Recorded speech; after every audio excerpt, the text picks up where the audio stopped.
से शुरुआत करता हूं। हमारे देश की संरचना ऐसी है मैम कि हिंदू मुस्लिम सिख ईसाई सब एक साथ रहते हैं। आजादी के वक्त जिसको जहां जाना था वो जाकर छोड़कर जा चुका है। तो आज हमारे देश में जब ये कहा जाता है कि हिंदू से सामान खरीदो मुस्लिम से मत खरीदो, वो भी त्योहार जैसे मौकों पर, तो आपको नहीं लगता कि ये समाज में बांटने जैसी चीज है? हर हर महादेव और दिवाली की आप सभी को बहुत बहुत शुभकामनाएं। आपको भी मैम। बांटने जैसी चीज हिंदू तो नहीं करता। हमारे यहाँ तो वसुधैव कुटुंबकम है, अतिथि देवो भव है, ये हमारे यहाँ से खाया जाता है। बांटने की नीति जो करते हैं वो तो बैठे हैं, उनके भाई बंद ही करते हैं, हम लोग नहीं करते। ठीक है। रही बात हिंदुओं से खरीदने की, तो हमारे पास बहुत सारे ऐसे साक्ष्य हैं कि हम मजबूर हैं कि हमें हिंदुओं से लेना चाहिए। दूसरी चीज क्या होता है, सारी मार्केट इन लोगों ने पकड़ रखी है, तो हमारा बेचारा गरीब हिंदू कहाँ जाएगा, वो अपना त्योहार कैसे मनाएगा अगर हम सब कुछ इनसे खरीदते रहेंगे, जिसमें थूक भी लगा रहता है, डीएनए इनका पूरा उसमें पहुंच जाता है, इनके थॉट्स उस चीज में पहुंच जाते हैं।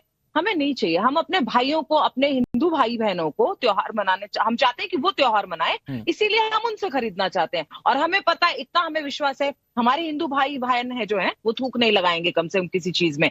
हमारी सभ्यता, हमारी संस्कृति बिल्कुल अलग तरीके की है, इनकी सभ्यता संस्कृति बिल्कुल अलग तरीके की है, तो इनके लिए अपमान नहीं है, लेकिन ये अपना त्योहार अपने तरीके से मनाएं। धर्मगुरु है मैम, मैं एक छोटी सी चीज समझता हूं आपसे। धर्म में जब आप उपदेश देती होंगी तो आप सबको संगठित होने की बात करती होंगी, तो क्या ये हमारे देश में एक लाइन, एक लकीर नहीं खींच देगा? कल को ईद पर मुस्लिम समाज के लोग कहेंगे कि सिर्फ मुस्लिमों की दुकान से ही आप चीजें खरीदिए, हिंदू के यहां से व्यापार मत कीजिए, तो फिर क्या वो उससे हिंदुओं का नुकसान नहीं होगा? मुझे नहीं लगता। हमारे देश में देखिए अभी जो परिस्थिति है, अगर उसको हम ध्यान में रखें, मुझे आप एक जवाब दीजिए, क्या आप किसी ऐसी जगह से खरीदना पसंद करेंगे जिसमें थूका जाता हो? अब हमें क्या पता वो मिठाई हम भगवान को ऑफर कर, बिल्कुल नहीं। तो ये हमारी मानसिकता है भाई। हम जानते हैं कि हमें थूका हुआ नहीं चाहिए। क्या हम भगवान को ऑफर कर सकते हैं ऐसी कोई मिठाई लाकर जिसमें थूका गया है? तो इसके लिए मेरा रिक्वेस्ट है कि और मैं और अपने भाई मैम यहाँ पर चाहे वो अतीकुर रहमान हमारे साथ जुड़े हुए हैं, हाफिज नूर अहमद अजहरी जी भी जुड़ गए इस चर्चा में, और हाजी नजीम जी, मैं उन तीनों की बिहाफ पे कहता हूं कि कोई मुस्लिम धर्म का भी व्यक्ति जो है वो इस तरह की चीज किसी हिंदू से नहीं लेगा। अगर वो होगी तो मैं इस बात पर बात करूं बहुत जल्दी से। आज मैं इस पर चर्चा जो कर रहा हूं उस पर हिंदू समाज का या हिंदू धर्म के लोगों का क्लियरिफिकेशन चाहता हूं। तो आचार्य चक्रपाणी जी हमारे साथ जुड़ गए हैं, और चक्रपाणी जी महाराज जी, ये समाज को बांटने जैसा नहीं है क्या कि हिंदू पक्ष के लोग सिर्फ हिंदू दुकानों से ही सामान खरीदें? क्या जरूरत आन पड़ी कि आप ये हिंदुओं को कह रहे हैं कि आप हिंदू दुकानों पर ही जाइए और सामान खरीदिए? देखिए राहुल जी,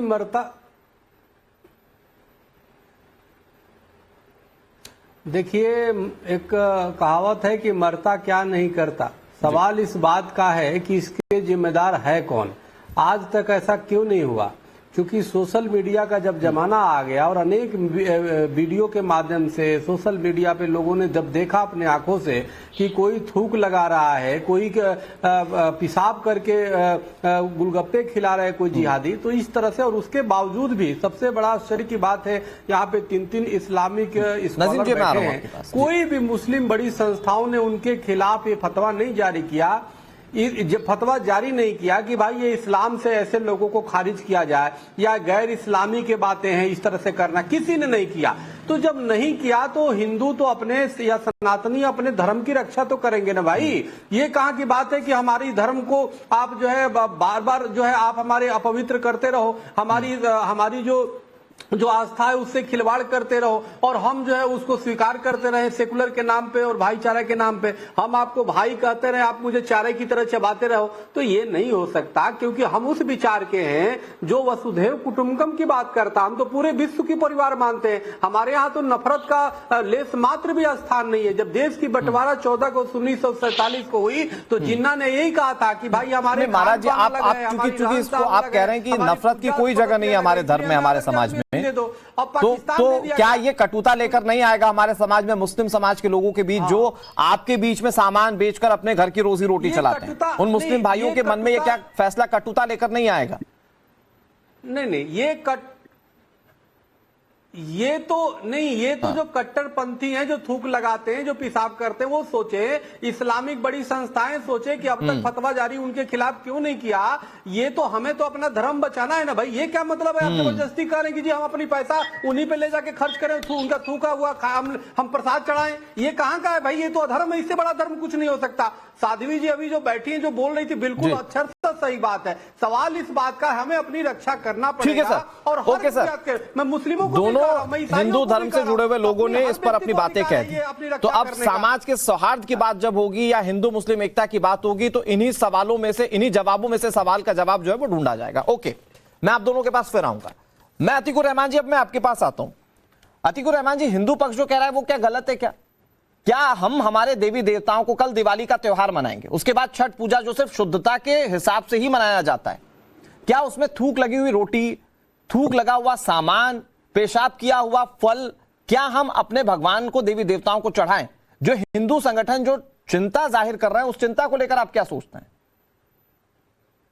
देखिए, सबसे पहले तो जो दीपावली का त्योहार हम मना रहे हैं आज जी, ये इतनी खुशियों भरा त्योहार है, इतना मिठास भरा त्योहार है कि हम आज के दिन और कल के दिन, आने वाले दिनों में सिवाय मिठाई के और कुछ भी नहीं बांट सकते। नफरत तो कतई तौर पे मिठाई में मूत्र होता है, मिठाई के अंदर ही पेशाब किया हुआ रहता है, मिठाई में अंदर थूका हुआ रहता है। जी, तो अब जो इल्जाम है और जो वीडियो सामने आए कि भाई कोई मिलावट करती गई, कोई गंदी चीज खाद्य में डाल दी गई, तो अवश्य तमाम धर्म के लोगों को ये राइट बनता है कि उसको क्रॉस चेक कर ले। मैं अपनी तरफ से आह्वान करूंगा कि ईद के मौके पर तमाम हमारे जो मुसलमान भाई हैं वो हमारे हिंदू भाइयों की दुकानों पर जाएं, खरीदारी करें, कपड़ा ले, मिठाइयां ले, कोई इसके अंदर। लेकिन अतीकुर रहमान जी, आपके ये कहने से कि ईद के मौके पर हिंदू भाइयों के यहाँ जाइए, जो हिंदू धर्म के लोग हैं उनके दिवाली का त्योहार या छठ पूजा को कैसे बचाएंगे आप? अरे भाई, कोई थूक लगाकर अगर सामान बेचेगा पूजा का, मैं अभी आपको आज का ही जिक्र कर देता हूं। अभी एक दूध वाला दिखा जो दूध में थूक रहा था और दूध बांट रहा था। अब सोचिए कि वो किसी हलवाई के यहाँ जाए और उसी की मिठाई बनाई जाए, और फिर कल जो मां लक्ष्मी को प्रसाद चढ़ेगा अगर उसी तरीके से चढ़ जाएगा, तो हिंदू तो अपने मन में संशय इसी बात को लेकर है ना कि मैं जो चढ़ा रहा हूं भगवान को वो साफ सुथरा नहीं है, क्योंकि एक धर्म विशेष के लोग हैं वो टारगेटेड थूक जियाद फैला रहे हैं। यही तो चिंता है हिंदू संगठन के लोगों की। देखिए, चिंता करनी बहुत आवश्यक है। हिंदू भी चिंता करें, मुसलमान भी चिंता करें। हमारा मुल्क 130-140 करोड़ पब्लिक है। इसके अंदर अगर एक वीडियो मेरे सामने आ जाता है कि कोई अगर दुकान वाला, रहमान जी, आप कई घटनाओं को सिर्फ एक वीडियो तक सीमित कर रहे हैं। तमाम हिंदू आप इसका विरोध क्यों नहीं करते हैं? आप इन लोगों के खिलाफ फतवा जारी क्यों नहीं करते हैं? आप लोग अभी तो जो वीडियो सामने आ जाते हैं वो पता चल जाते हैं। आप लोग इनके खिलाफ क्यों नहीं फतवा जारी करते हैं? इनको इस्लाम से खारिज क्यों नहीं करते? थोड़ा सा मीठा मीठा बोलिए ना, थोड़ा सा। चक्रपाणी महाराज जी, आप तो महाराज हैं, आपको मीठा मीठा बोलना चाहिए। दिवाली का शुभ परिवार है, हम लोग साथ में मिलकर बनाते। अरे हमारी मिठाइयाँ क्यों कम कर रहे हो मेरे भाई? मिठाई बोल रहा हूँ, आप हमको मिठाई भेज दीजिए। अरे अतीकुर रहमान जी, मैं मिठाई बोल रहा हूँ, आप उसकी चिंता ना करिए। हम तो यहाँ दीपावली मना रहे हैं, लेकिन हमें शुचिता को ध्यान रखनी है। हमें शुचिता की तो अपनी ध्यान रखनी पड़ेगी। अच्छा, मैं एक बहुत सिंपल कर देता हूँ। जो साध्वी जी कह रही हैं, जो महाराज जी कह रहे हैं, मैं उनको बहुत सिंपल लाइन में कर देता हूँ। अतीकुर रहमान जी वो कह रहे हैं कि हमें अपना धर्म बचाना है, इसलिए ये पोस्टर लगाने पड़े। मतलब बात धर्म की आ गई। देखिए, एक पुरानी कहावत है अनुराग जी, कि शक का इलाज हकीम लुकमान के पास भी नहीं था। अगर ये बात शक से अरे तो हद हो गई भाई। जिसके साक्ष्य उपलब्ध हैं आप उसको भी झुठलाने की चेष्टा कर रहे हैं यहाँ पर कि शक का इलाज नहीं है। व्हाट शक यू आर टॉकिंग अबाउट? यहाँ पे हम क्या डाउट बेसिस पे बैठे? इतनी बड़ी डिबेट नेशनल चैनल पर क्या डाउट के बेसिस पे हो रही है? साक्ष्य के बेसिस पे हो रही है ना। और एक दो मामले नहीं है सर, एक आध मामले आते तो कहते हैं कि मानसिक रूप से विक्षिप्त है साला लोग। लेकिन यहाँ पर आप देखें कि किस तरह से लोग जो है वो थूक के जरिए जिहाद फैलाने की कोशिश कर रहे हैं, पेशाब वाला जूस पिलाने की कोशिश कर रहे हैं। अरे 1, 2, 25, 50, 200, 400, 1 लाख, 2 लाख, कितने मामले हैं?